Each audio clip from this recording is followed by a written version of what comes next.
ఫ్రాంక్గా మాట్లాడుకుంటే ఫ్రాంక్ అడగండి, మీరు ఏదైనా ఫ్రాంకే కదా.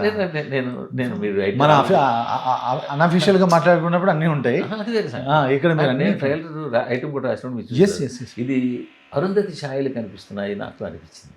అది అరుంధ- ఎందుకు అనిపించింది అంటారు నాకు? అంటే మీరు చెప్పండి. నేను ఏమైనా మిస్టేక్ అంటారా లేకపోతే మిస్టేక్ మీరు కాదు, మీరు అబ్సల్యూట్లీ రైట్. ఆ. కానీ అరుంధతికి దీనికి ఎలాంటి సంబంధం ఉండదు. ఉండదు. అంటే ఆ ఛాయ అలా ఛాయలు కనిపించడానికి కారణం ఏంటంటే అండి, నేను చూస్తుంటాను కదా ఒకరిద్దరు చెప్పినప్పుడు, అరుంధతిలో అతన్ని సమాధి చేసిన తర్వాత సమాధిలోంచి అతని మాటలు వినబడడం, అతని వాయిస్ వినబడడం అనేది ఒకటి, ఇటుపక్క ఫీమేల్ ప్రొటగానిస్ట్గా ఉండడం ఒకటి, వీళ్ళిద్దరి మధ్య యుద్ధమేమో అనే దానిలో మీకు అరుంధతి ఛాయలు కనిపించుండొచ్చు.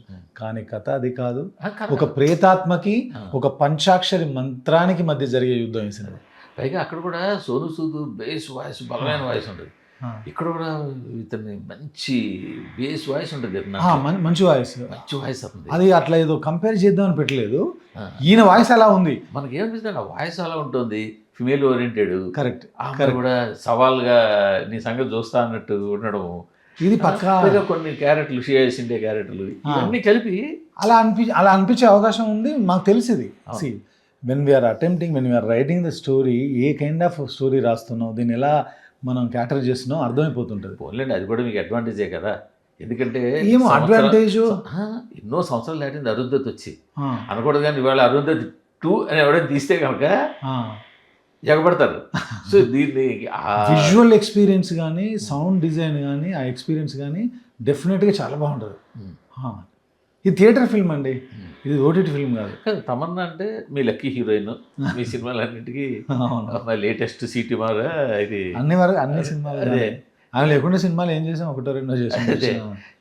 కానీ ఈ క్యారెక్టర్కి, పర్టికులర్ క్యారెక్టర్కి సూట్ అవుతుంది ఎలా అనుకున్నారు అని మీరు ఎలా విజువలైజ్ చేసుకున్నారు? అంటే నేను 3-4 ఫిల్మ్స్ చేసినప్పుడు తన పర్ఫార్మెన్స్ చూసాను, తన వాక్ కానీ, ఆ నోస్ ఇలాంటివన్నీ చూసినప్పుడు కొంచెం మస్కులిన్ ఉండాలనిపించింది.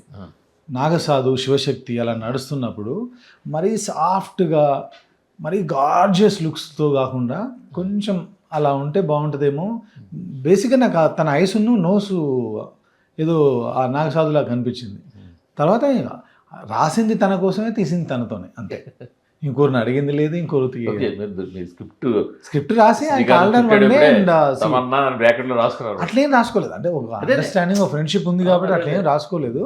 స్టోరీ అనుకున్న తర్వాత, ఒక ఫామ్ అయిన తర్వాత ఒకరోజు కాల్ చేసి ఇట్లా చేద్దాం, ఇలాంటి ఐడియా ఒకటి చేద్దాం అంటే ఐ మీన్ ఇట్ అంతే.